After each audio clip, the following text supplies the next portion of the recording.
निसार साहब की बेगम निसार साहब को समझाती हैं कि नाइल से माया की शादी कर दें, मगर निसार साहब टस से मस नहीं होते।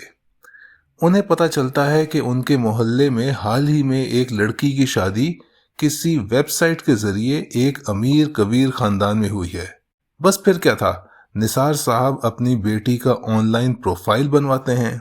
दूसरी तरफ एहसन खान के वालिदैन यानी खावर साहब और मिसेस खावर इंटरनेट पर एक सफेद पोश फैमिली की तलाश में होते हैं। उन्हें माया की प्रोफाइल नजर आती है और वो उसको देखकर उसकी फैमिली से राब्ता करने का फैसला कर लेते हैं। अब हमें दिखाया जाता है एक और किस्सा।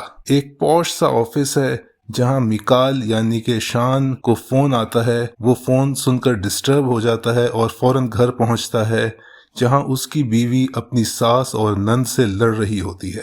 वो शान से कहती है कि वो इस लड़ाई झगड़े से तंग आ गई है और अमेरिका जा रही है अपनी बेटी को साथ लेकर, और शान को चूज करना होगा कि वो अपनी माँ के साथ रहना चाहता है या बीवी के साथ। निसार साहब और खावर साहब के ऑनलाइन कांटेक्ट के बाद टेलीफोन पे बात होती है। निसार साहब खावर को अपने यहाँ इनवाइट कर लेते हैं। उधर नाइल अपनी रिजेक्शन को बहुत ज्यादा महसूस करता है और बहुत ज्यादा कुड़ता है, लेकिन फिर वो जिंदगी में आगे बढ़ने की कोशिश करता है और इस बुरे एक्सपीरियंस को अपनी जिंदगी पे असरअंदाज ना करने का फैसला करता है। शान की माँ उसे कहने आती है कि वो अपनी बीवी के पास चला जाए, और हमें ये भी पता चलता है कि वो शान की सौतेली माँ है।